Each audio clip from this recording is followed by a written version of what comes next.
You want to stop sabotaging your own success in 2025? Then there are three types of men you must never become. This is going to be a real fun episode, and it's going to be a little bit hard, fellas, but I'm going to ask you to man up because, as I like to say, Uncle Shaun going to talk to you like your daddy never did. And so, number one, you have to understand what my plight or what my position is. You know, as a man, as a godly man with 4 sons, I do this. How do you know? The good book says you judge a tree by the fruit it bears. So anybody who know me and mine, all 5 of my kids, and then in particular to this episode as it relates to my 4 sons, they top notch in every regard, emotionally, mentally, spiritually, financially, physically. Why? Because the tree is representation of the fruit that it bears. So let's really dive into the 3 men that my fellas, my kings, my young bulls must never become. So first up, beta simp. Let's really talk about, for all my kings and even for the ladies listening out there, what is a beta simp? Beta simp is real simple. You typically can identify a beta simp because he a nice guy. And I want to say this. There's a difference between being a good guy and a nice guy. Nice guy, he want to be liked by everybody. The surest way to failure in anything in life is trying to be liked by anybody, or by everybody, I should say. Why? Because a person who seeks to be a people pleaser, especially as a man, is disingenuous and he's not authentic, because he's so worried about placating to the expectations and the assumptions of others. He will forever die a slave. Why? Because he is not fit to lead himself. Typically, what will we see from a nice guy is he will oftentimes placate to being in a friend zone with women. Instead of being honest and transparent and letting his intent be known, he wants to be liked. Why? Because his highest priority is being a people pleaser. How else do we know who a beta simp is? Is they let everyone use them. They let themselves be used for their finances, their resources, their access, without ever operating with a quid pro quo mindset.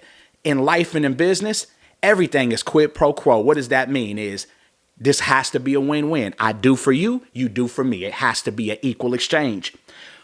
What a beta simp will pretty much always and forever do is they pedestalize women. They think women are all things sweet and spice and all things nice. And here's the fact. Both men and women, we have our ish. Both men and women are hardwired a specific way. Both men and women have certain specific tendencies. But here's the thing.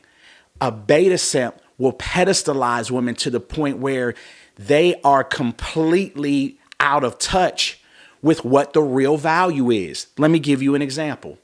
What a real man understands that a beta simp does not is ask him one question. Who's the catch in the relationship? Any man who will foolishly and ignorantly answer a woman is a beta simp. Why? Because a man's value is created by the things he builds. A woman's value is created by preserving her value. Preserving what? That thing in between her legs. You see, here's what you have to understand. With a real man and a king, his value is entirely denoted by the value he creates for himself and others. Meaning, what does he stand for? What has he built? What has he overcome? What has he accomplished? See, these are active things that take time, design, intent, because it doesn't happen by default. And so what that means is, it doesn't mean that a man or woman is higher, lower, or greater. We are complementary. But at the end of the day, if a young man thinks that the prize is her, he is already lost, because he is the prize that creates prizeship for his future bride. Why? Based on knowing whose he is in God, knowing who he is in terms of his purpose, and then working towards it every day. And so what am I saying with a beta simp? A beta simp lacks clarity. A beta simp lacks leadership. They think everything and everybody is a priority over themselves, even though they can feel inside that it's not the way. But what? They are so weak that they want to be liked by any means necessary, which means not being congruent or authentic to their own interests and desires, thus pedestalizing those around them and never quite communicating what their real expectation or what their real intention is. Fellas, never be that way. Know what you are and know why you want it. Create a win-win for all parties concerned, because ultimately I cannot help you the best if I am not at my best first. And so what that means is we all have to have extreme clarity of our what and why, and never be shy about what that is, because you win some, you lose some. You're not going to make every shot you take, but you are going to miss every shot you don't take, whether it be in your God drive, in your purpose drive, or even as it relates to how you interact and establish who you are and what you are as it pertains to women. We're going to do that with absolute crystal clarity and never mince what our intention is, because ultimately that's what a man does. Second type of man you never want to be if you want to be successful in 2025 and not sabotage yourself. And again, coming from a king who's raising 4 kings, I want to be very direct as it pertains to this next type of gentleman, a chronic player. Fellas, you cannot set a life on chasing the box. You must chase purpose. Why? Because when you chase purpose, you're going to get the box by default. So I'm not referring to spinning plates. That's not what I'm referring to when I reference the chronic player. What I mean is, fellas, you can never afford to be the type of guy who makes it his priority thinking that the number of women you can conquer physically denotes your manhood. That is foolish. That's what a boy does. That's what a teenager does. That ain't what we men do. Why? Because ultimately, keeping score in life by how many women you can conquer, I'm going to be honest, is poor time invested. Why? Because to chase the box takes a lot of time, of which you should be pursuing purpose, and it costs a lot of money. Whether directly or indirectly, meaning the things you should be doing that you're not, or the resources you're spending on flowers, dinners, dates, trips, or to whatever degree, however much or however little, the thing I want to focus on is that it is one of the biggest time killers. It is one of the biggest dream stealers. Because why? You have to really use something called emotional intelligence, or a life principle called forecasting. Forecasting means, okay, if I make these decisions or if I commit my time to these things, what are going to be the outcome? And the thing that you will find with those who unfortunately sabotage their success through being a chronic player is that your accomplishments with women are temporary. Why? Because attraction in general is temporary. What happens to a chronic player on why they actually are churning so many women is not mostly voluntary. It's because the women figure out at some point in the future that they're incongruent, meaning you present yourself a way that demonstrates false success or false confidence. But what happens when a woman begins to be in a long-term existence with a chronic player is they find a couple of things overtly apparent later that's not evident initially, which is that they are extremely of low self-esteem. In fact, they're constantly chasing attention and validation like a female because they actually have very low self-esteem. That initial attraction wears off and she begins to peel back the layers to understand that he's actually the weakest in the room. He constantly needs attention and validation. What? By being overly flashy and being overly involved in social media like a woman, not marketing a business, but marketing themselves. Or, ultimately in all of this, a chronic player will typically mask their insecurity by false bravado or false toughness. And what does that oftentimes look like? The illusion that most often is created in modern society is excessive tattoos. Psychologists have already figured out that a person with excessive tattoos is oftentimes mentally and emotionally unstable. And here's the thing with chronic tattoos, fellas, and I want to say this to my young kings, scientists are now figuring out that when you ink yourself, especially excessively, that your body's immune system becomes deficient and worn down over time, because what your body's immune system will attempt to do is it will attempt to attack the tattoos, recognizing it is a foreign substance on the body. And so what happens is consistent and gradual and eventually progressive autoimmune disorders or general health deficiencies as it relates to a poor decision to heavily ink yourself. Yet again, psychologists have figured out that it stems from emotional and mental instability. So yet again, why does a chronic player lose? It's because it's an illusion. It's a camouflage for someone who is needy and someone who is emotionally and mentally unstable by virtue of the reporting. Argue with yourself, argue with God, argue with the data, because numbers don't lie, only people do. So fellas, we're not doing the chronic player thing. Now, am I a believer in spinning plates in order to let the cream rise to the top to determine who is your future queen?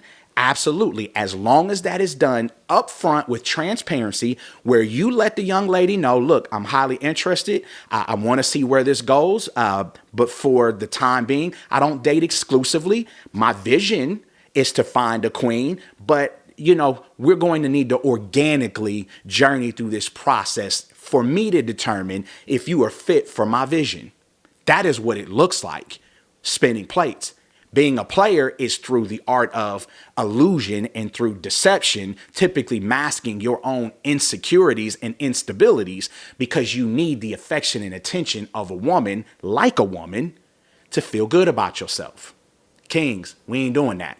Let's move on to the third type of fella you can never be if you don't want to sabotage your success.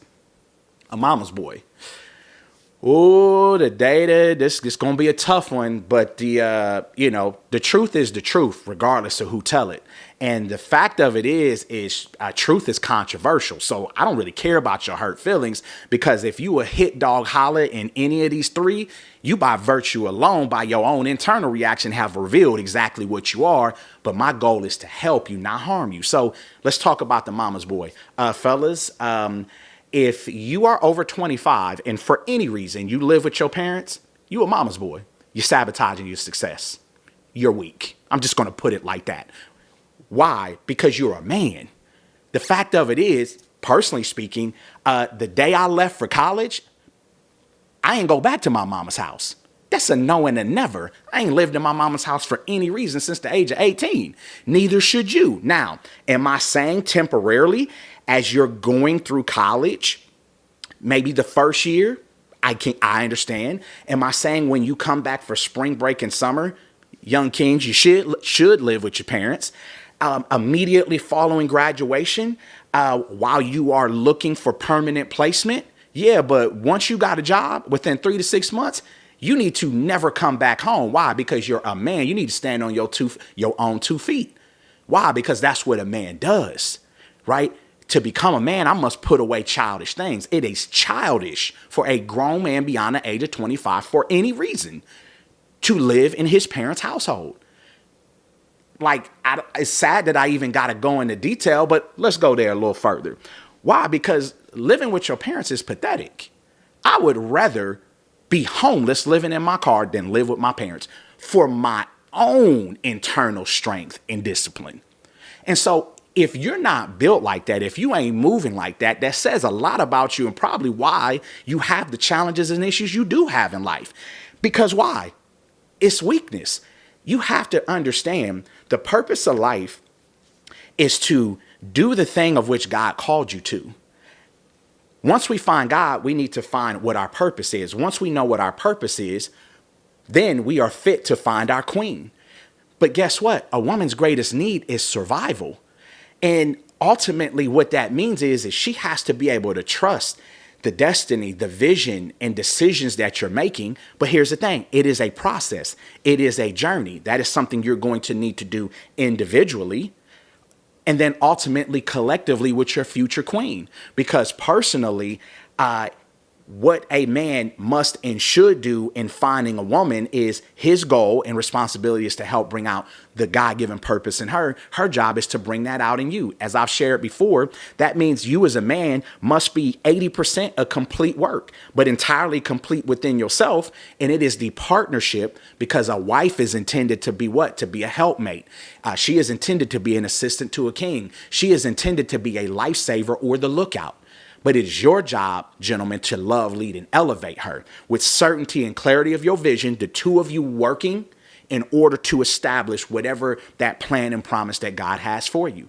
But a woman cannot, should not trust you, not even for a second, if you don't have simple clarity on simple matters like if you weren't with her, where you would live. As a woman, she should respect a man who would be willing to live in his car 10x greater than a man who is foolish enough to live with his parents. Why? Because you ain't a man. While temporary measures up until age of 25 is appropriate, anything after that is weak. And yet again, what happens is we tend to see a beta simp and a mama's boy often and always be directly associated and entangled in terms of the mindset. And so ultimately, I want to challenge you, like, we got to know better. We got to do better, because ultimately, if we are going to be men, we must behave like men in the good and in the bad, because ultimately a man's value is most often created not only in the things he builds as an end result, but in the obstacles that he is able to overcome. Why? Because it builds a knowing, it builds a discernment, it builds a value, it builds a clarity to where now you are unshakable in life's greatest storms. And yet, you being a beta simp mama's boy, what does that woman know subconsciously? That when life storms come, you are not fit to lead her. Why? Because you can't even lead yourself. Why? What she knows is that when the boat is wavering, you don't know how to overcome the obstacle, the wall, or the tide. Why? Because you don't have past performance in having done it. So you wonder why she don't respect you? You wonder why she don't want you? You wonder why she won't follow you? You wonder why she doesn't believe in your ultimate potential? It's because nothing you've ever done in your life insinuates that you are a capable, congruent, qualified man who knows how to battle through life's greatest challenges. Because what? Her greatest need is survival. And she can't trust that to you. Why? Because as a grown man, you're depending on your parents. That's a no and a never. That being said, what we've come to is that to stop sabotaging your success, fellas, you can never be a beta simp, which is a man who pedestalizes everything and everybody else because he doesn't know his value. Thus, he will tend to focus almost always on trying to be liked, when the reality of it, a man is supposed to be polarizing. If half the people who know you don't like you and the other half like you, that's how you probably know you're not a man. You a beta simp if you walk into a room and everything is all pleasantries and nice. No, when a real man walk into the room, everybody sit up straight. Everybody get their act together. Men, women, children, young, old included. Why? Because they know a man walked in the room. They know a lion walked in the room. Not a feline little baby cat. Number two, chronic player. Fellas, you can't ever be that. Why? We ain't never chasing the box. We chasing the bag, because when you chase the bag, you're going to get the box too. Why? Because ultimately, attraction is temporary. When a woman deals with a chronic player, what she quickly figures out is he's exceptionally weak mentally and emotionally. He's very attention needy like a woman in every regard. Therefore, her non-congruence is very reason why he has to keep trying to conquer new women. What? Because it is evident in his need for attention and validation. Why? Because he thinks his manhood is built on how many women he can conquer, when conquering his destiny should be his single focus. Why? Because chasing the box is one of the biggest time killers and stealers there is. And yet typically a chronic player will what? Camouflage themselves through being a fake gangster or looking like a tough guy, which is yet again as the data proves, is rooted in mental and emotional instability. Fellas, kings, we ain't never been that. And then last but not least, we talked about the mama's boy, which is if you over 25 and you live with your parents for any reason, that should be a no and a never. You should rather want to be homeless in your vehicle just out of integrity and decency for yourself as a man. Why? Because a man is built through what he can create. He is built through what he can overcome, the obstacles he can prevail through. Why? Because that gives him a knowing and understanding that in any of life's personal and professional obstacles, that he has firsthand experience that he could overcome. And so ultimately, as always, I'm Shaun J. Ford, real estate developer and author, also affectionately known as Uncle Shaun. And what that means is, as the founder of Developer Nation, I want to help boys who want to go to men or men who want to become manly men understand that it is through small scale and large scale real estate development that as we educate you and equip you, we will expose you to the opportunity, assuming your project is viable and feasible, to connect with our capital partners ranging from family office, high net worth, private equity, hedge fund, so that you too, through group economics in the community that is Developer Nation, can build generational wealth for your children's children. But we do it together. You want to go far, you go together. You want to go fast, you go alone. And yet that rarely ever happens. As always, like, comment, subscribe, follow. And as always, I will see you in the next episode, understanding that all things work together for the good of those that love God and are called according to his purpose. I will see you in the next episode.